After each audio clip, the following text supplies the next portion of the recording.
This morning, 2 weeks left in the special legislative session. Are Texas Republicans any closer to passing school vouchers?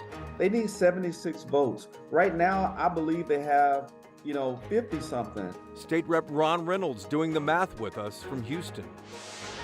Plus, Chairman Jeff Leach gives us an inside look at House Republicans, whether he is concerned about Ken Paxton now seeking political revenge, and why Leach wants to stop Texas businesses from firing employees who don't get vaccines.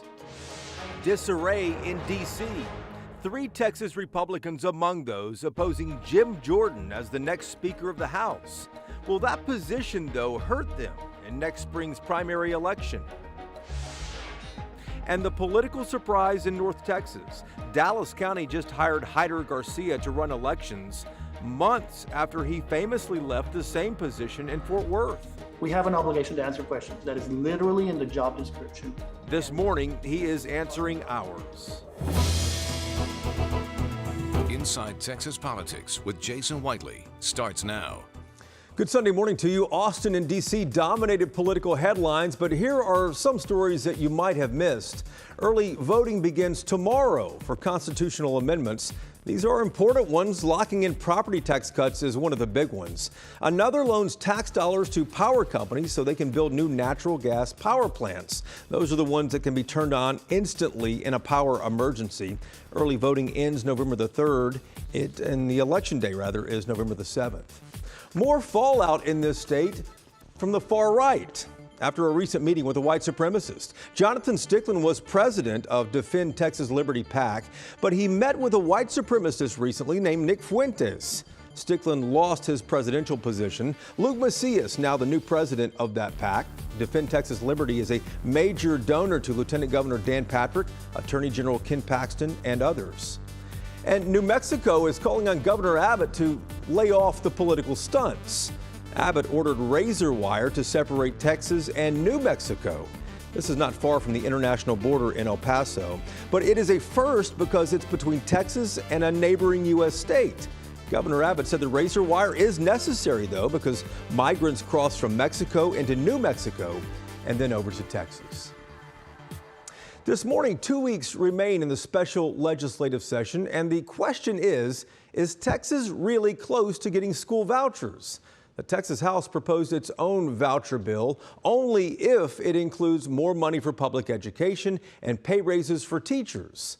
Lots of questions for State Rep Jeff Leach. He is a Republican who represents parts of Collin County, and Leach also chairs the House Judiciary Committee. Chairman Leach, welcome back to the program. Glad to have you here. Good to be here. There's just 2 weeks left in the session here. Will this get across the finish line? Well, we're working around the clock to make sure that it does. It's my hope that the governor will expand the call to include public education funding.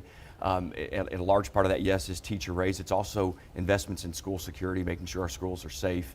And so in providing the tools and resources to our local educators to really pour into our kids and our families. At the same time, an important part of that, and the Senate has recognized this, is providing choice, options for parents and students across the state. And that's a key part of the plan. The governor has called for that.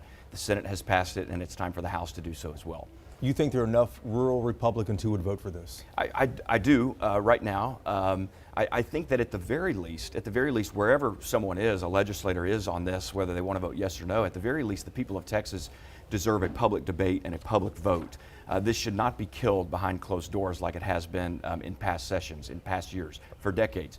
Why don't we have this debate publicly in committee and on the floor of the Texas House and have a public vote on it? I think that's the least we can ask and the least that the voters of Texas, the citizens of Texas expect and deserve. One of the other things on the governor's call is to end COVID vaccine mandates. You're the co-author of the bill in the House of Representatives to stop letting private companies require their employees to have COVID vaccines to come to work. There was an exchange between you and Rafael Anchia, another member of the House, and he brought up a good point. How will companies under this legislation, if it's passed, how will those companies, private companies, protect medically fragile employees who need to be around people who are vaccinated? Well, look, I'm proud to author this bill in the House with my friend Senator Mays Middleton in the Senate. It's already passed the Senate and is now in our hands in the House. And look, this is not a debate. This bill is not about what vaccines are good or bad who should get which vaccines, including the COVID vaccine. This debate is about who should decide. And I believe that that's a very personal medical decision that should be made in consultation with someone's doctor. And I believe that it is wrong, and it's fundamentally wrong, and it's a violation of our constitutional rights for an employer, even a private employer, to say to their employees or an applicant for a job that you're fired or you cannot work here unless you get a vaccine. I think that's a patent violation of Texans' right to work. But at the same time, we can still protect employers' ability and their rights, I believe their duties, to keep their employees safe. How do you do that? Well, this bill doesn't really affect that. Employers can still make reasonable accommodations in their workplaces to keep their employees, including fragile populations, safe. But at the same time, the people who decide for whatever reason, whether it's religion or conscience, or maybe it's a medical reason that they cannot, that their doctors have recommended that you, Jason, should not get this vaccine, well, you shouldn't be fired by your employer for doing that. And that's what this bill is really all about. Attorney General Ken Paxton says he wants to clean house after the Senate acquitted him. He wants to clean house specifically on the Republicans who impeached him on corruption charges. You were kind of leading that effort as well. Paxton endorsed a person running against you. How concerned or confident are you going into next March's primary? Well, look, if my primary opponent and other primary opponents across the state want to shroud themselves and cloak themselves in the support of someone who I believe is not only corrupt, but is a sophisticated criminal, then by all means they can have that. I'm very proud of my record. I'm proud of the record of the House under Speaker Phelan. It's the most conservative legislative session, 2 legislative sessions over the past 2 years, 21 and 23. Yeah. We've passed the strongest heartbeat bill in the nation. We've banned abortion. We've passed constitutional carry. We've passed, I was proud to lead the charge in banning a state income tax. We've passed the largest property tax cut in the history of the state of Texas.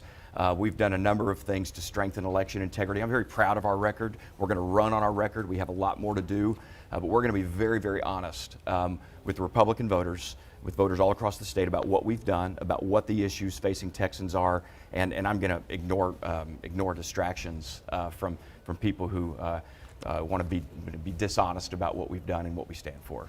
Mr. Chairman, thank you. Thanks, Jason. All right, now to a potentially existential threat facing this state. The hotter it gets in Texas, the worse it is for the state economy.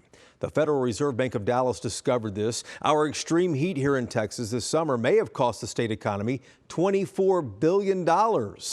Economists say for every degree warmer that Texas summers got over the last 20 years, our economic growth has been ticking down slightly. Companies are doing less business. Ian Mitra is the senior managing editor of the Texas Tribune. He is in Austin as always. Ian, good to see you here. Is this news from the Federal Reserve Bank going to change anything politically in Austin? Well, certainly there will be some conversations around it because the temperatures are rising and we're seeing direct effects, whether it's through crop yields in farms across the state or in kind of the affecting of how construction work is being affected in the summer too. So I think there are some long-term things that will need to be discussed probably as to kind of address this, whether it's kind of how we address our agriculture or whether technology plays a role too in terms of kind of addressing some of the issues that we're facing. But it seems like it's a problem that's going to need some type of addressing for the long term. It sounds like that. Briefly, I want to ask you about Speaker Dade Phelan. He's had kind of a rough year politically as far as the grassroots might go. Is he in any danger of being reelected? Well, we're seeing, a pretty strong coalition of support for him in this session too, with a lot of folks signing on to support him within the House too. Obviously we'll see how it goes with the primary, but also another thing that's kind of dividing the party as well, the Republican Party, is this aspect of defend Texas liberty, and Phelan, sure. Speaker Phelan has been really outspoken on that too, and kind of speaking out against elements of any white supremacists and the issues there. So we'll see, but Speaker Phelan has been kind of out front on that. Indeed so. I am back to you in just a moment here. Thank you. When we come back here, is there any way that Texas Democrats would even consider passing school vouchers? State Rep Ron Reynolds has a direct answer to our question. And after his high-profile departure from Tarrant County, Hyder Garcia has now landed the top elections job in Dallas. Garcia tells us about changes he wants to make here. Inside Texas Politics, back in just a moment.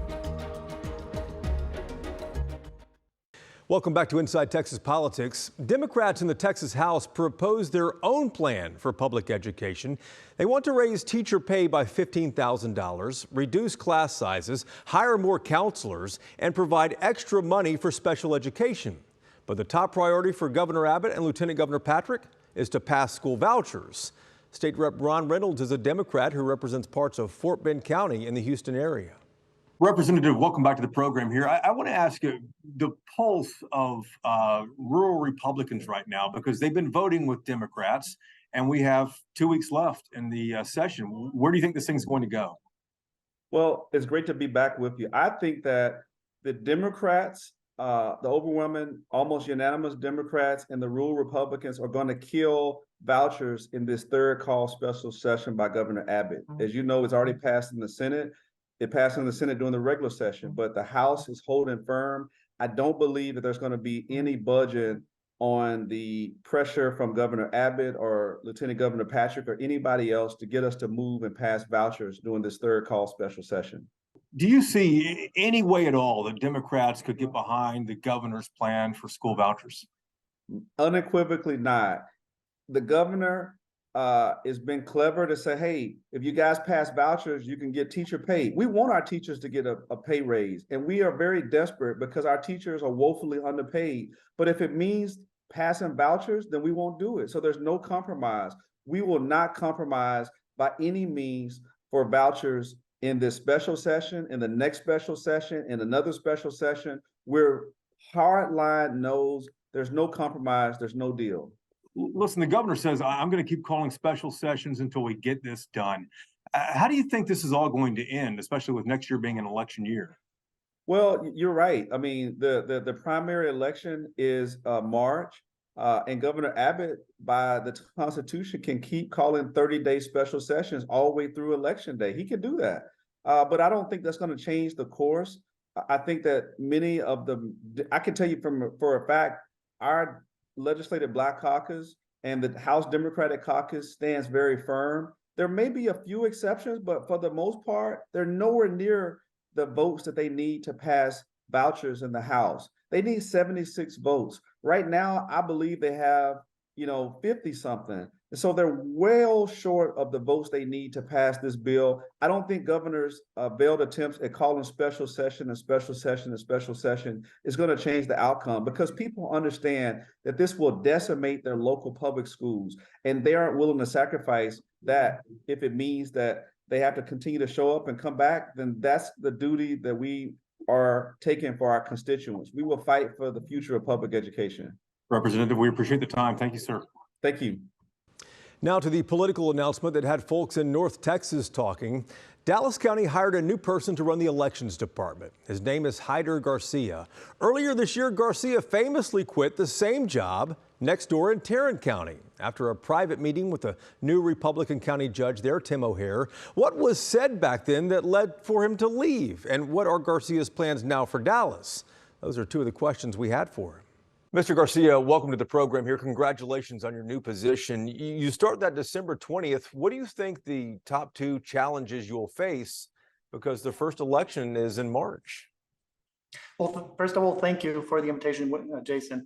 Step one is to get to know the county, to get to know the electeds, to get to know the staff, and then go from there. I don't intend to make Dallas a new Tarrant or anything like that, or a new plaza.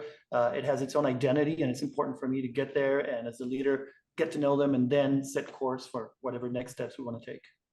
You already have some ideas on increasing transparency around elections in Dallas County. What are you thinking, and what are some of the other proposals that you're putting together?